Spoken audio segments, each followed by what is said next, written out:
Welcome, Aries, to Journey Tarot. This is your general reading for the first half of November 2022.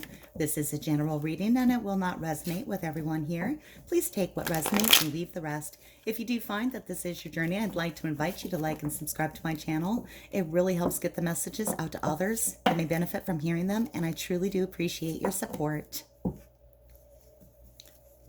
All right, coming in for you, Aries, I have the Lovers in reverse. This is facing a challenge, denying your heart. This is being separated from someone you love. It's in the current energy, could be interacting with the Gemini, but it doesn't mean separation. There could be a conflict within yourself, a choice that you're not wanting to make. Let's see why the Lovers is here in reverse for you.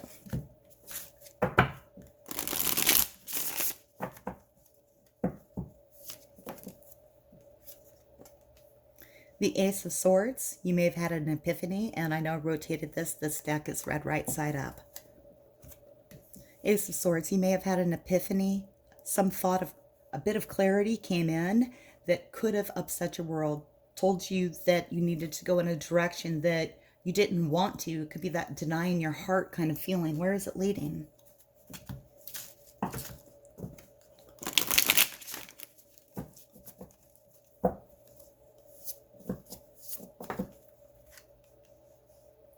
The Three of Sky. The Three of Sky is a little bit of mischievous energy.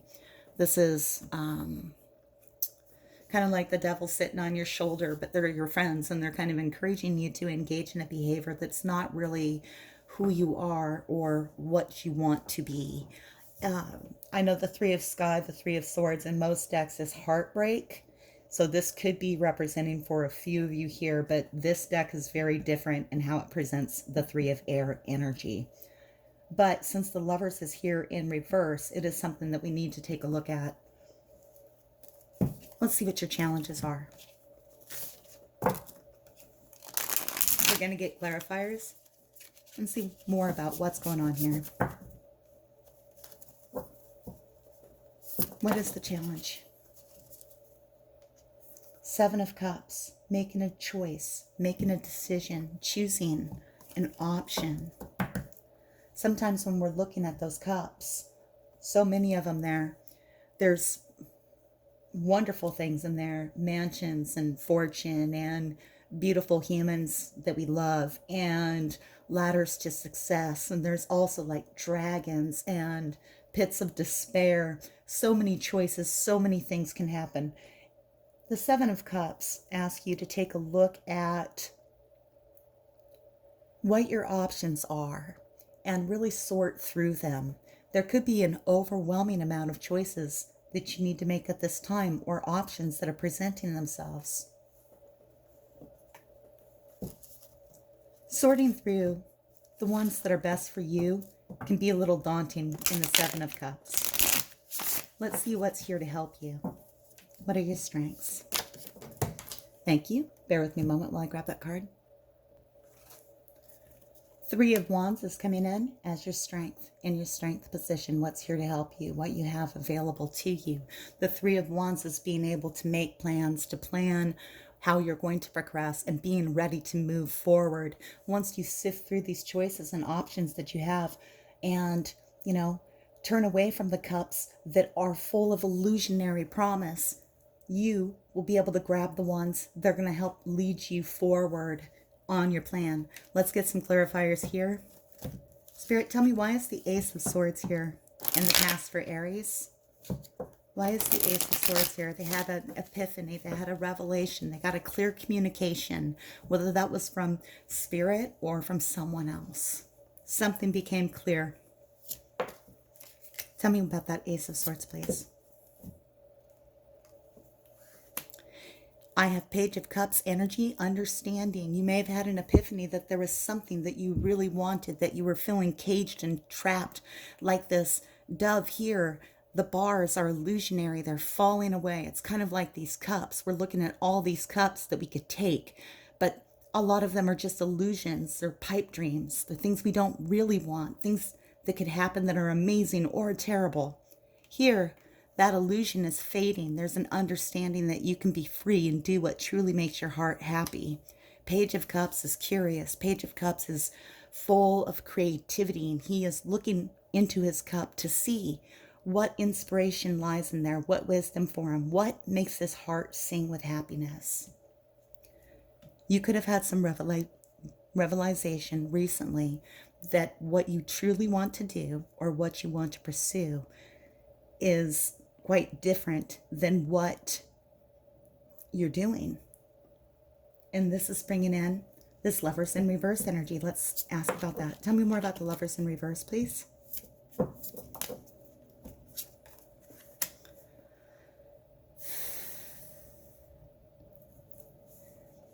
Key 18, Moon card energy, past lives.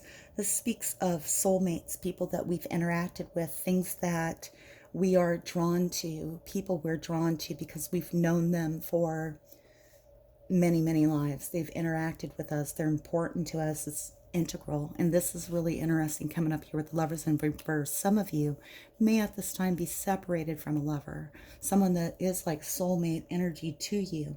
For others of you, this past life energy here is reflecting this choice that you want to make, that you had an epiphany about, that it was not the thing that was making you happy, Aries. What's making you happy is something that you're not engaging in, and you're currently sifting through the plans and making plans to move forward into what you want to do. Denying your heart. Denying your heart. Denying your choices. This is a really big energy to be in here. Moon card energy paired up with the Lovers in Reverse, because as the moon comes in, it starts revealing things that we haven't seen in the past. This could be more of this energy of this Ace of Swords flowing in, things that you've suppressed or held back or not acknowledged or not wanted to recognize are now bubbling up to the surface, and it's bringing in this feeling of discontentedness. And I want to see more about this. All right, Spirit, tell me more about this, please. For some of you, this is going to be about a relationship. It's going to be about someone that you're keeping yourself away from. Could be interacting with a Pisces or a Gemini here. You're keeping yourself away from them, even though that's what makes your heart happy. Denying your heart, they feel like a soulmate to you. For others of you, you're making a choice. The path that you've been on is not the one that you want to be on. You want to make a radical change. You want to bring in this Three of Sky energy, where these cats here are just kind of teaming up, and they're knocking the vases off of the wall. They're just shattering things. They're just up to no good. They're problems, troublemakers. They're causing discontent for other people. And there could be a feeling of wanting to really shake things up and just change things that seem stable, shatter what has been in place. This could be an influence of people that are coming in that are going to encourage you to act this way, or you may want to engage with them. When Three of Sky comes in, it cautions you to be aware that if you engage in any kind of behavior, you're disrupting other people's lives, which is kind of like not what we want to do for our karma. Do no harm is real, right? Okay.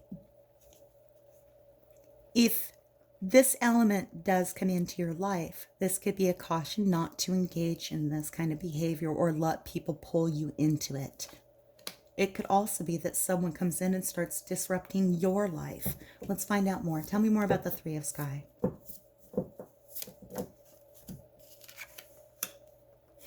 For some of you, it's a Fool card energy. This is taking a leap of faith, knocking these vases off the wall and shattering what's been standing and is stable. Feels like taking a leap of faith. It feels like starting on a new path, a new adventure, a new journey.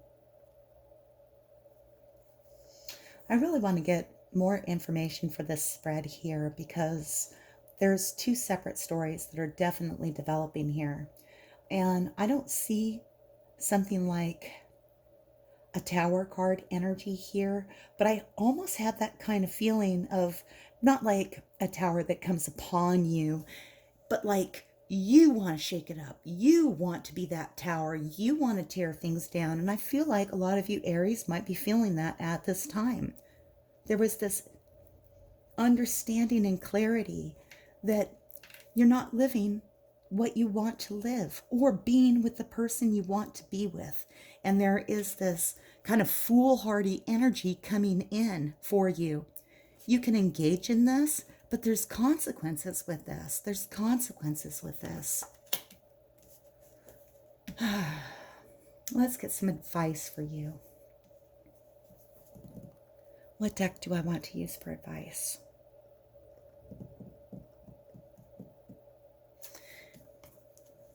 Let's come here. Advice, please. King of Cups. I like this path a lot more, Aries, as advice than knocking the faces off the wall and destroying somebody else's things. I mean, that's not a literal sense, but it's that kind of energy. Look at these guys. Look at them. I mean, it's what cats do, though, right? We don't fault the cat. We feel like we need to start off on a new journey, a new path, try something new, but there's a better way than this.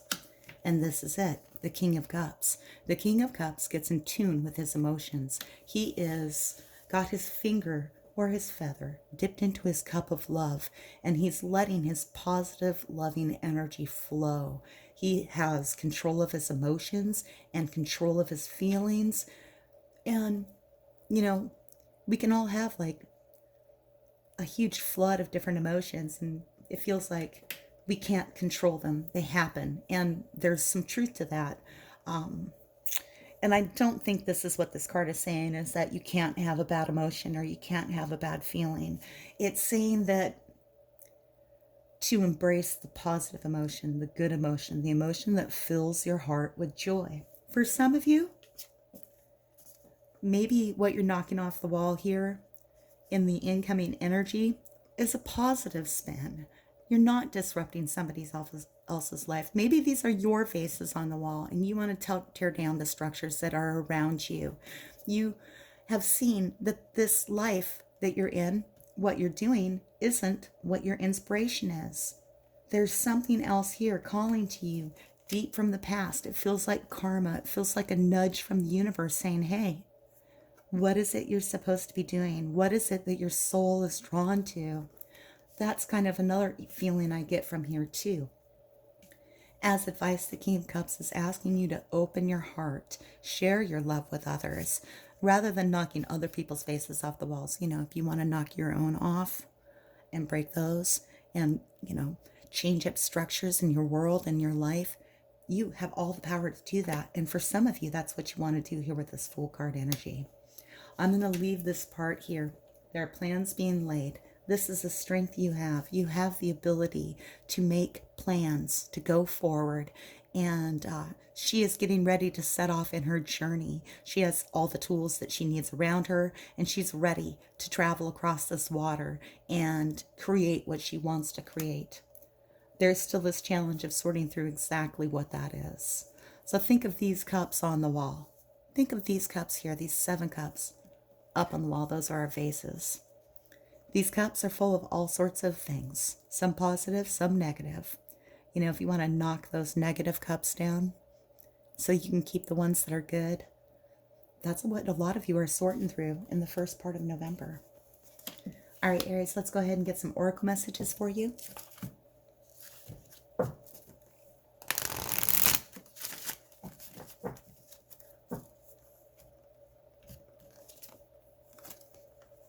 A change in the wind. A change in the wind comes in when there has been a lot of duress and stress coming towards us. And I feel like this is really reflected here in the denying your heart, the change aspect of the Lover's card. A change in the wind. You can see that the zebra is walking across the desert. There's a storm in the background. There's wind blowing in the face of the zebra. They're carrying a burden, but it is a home. They're carrying their home to where they want it to be. Soon, the winds will change, and all of this energy that you may have felt like has been coming at you, perhaps even just internally, these epiphanies and understanding that something in your life you want to change, you're inspired to do something new. It feels like a soul purpose, a soul passion. That change is coming to you. that energy won't be in your face all the time. It's going to end. The zebra is going to get across the desert to more stable ground. Now, whether or not you knock things off the wall in the meantime, that's going to be up to you, Aries. I'm not going to judge you. I'm not. Okay. And then I have number 43. Excuse me, number 45. And this is why a lot of you are doing this. This is why you want to shake up your world. And again, there's no Tower card energy, but there is a big feeling of wanting to shift, to change, to do something different and new. Because some of you feel like you've been manipulated. You feel like you've been puppeted into being on this stage performing for this puppeteer. You're a marionette dancing on the stage. Is that the right word? Marionette? You are the puppet on the stage. The strings are being pulled for you. And at least it feels like that somebody else has way too much control over your actions. I mean, of course you have control over your actions, Aries. You're fiery and passionate, and you're a natural leader. You're born to be in charge. You do it well. But something feels like it's out of control, out of your control. And that is a big energy right there. All right, Aries, I'm going to leave it here for you. When I come back for your reading in the second half of November, we'll take a look and see, whether you were shaking up your life or not, starting off on some new journey, how it went. Let's just knock your own bases off the wall, okay? All right, Aries, thank you very much for watching Journey Tarot. If this resonates, please like and subscribe. And until I read for you again, may your journey be full of joy.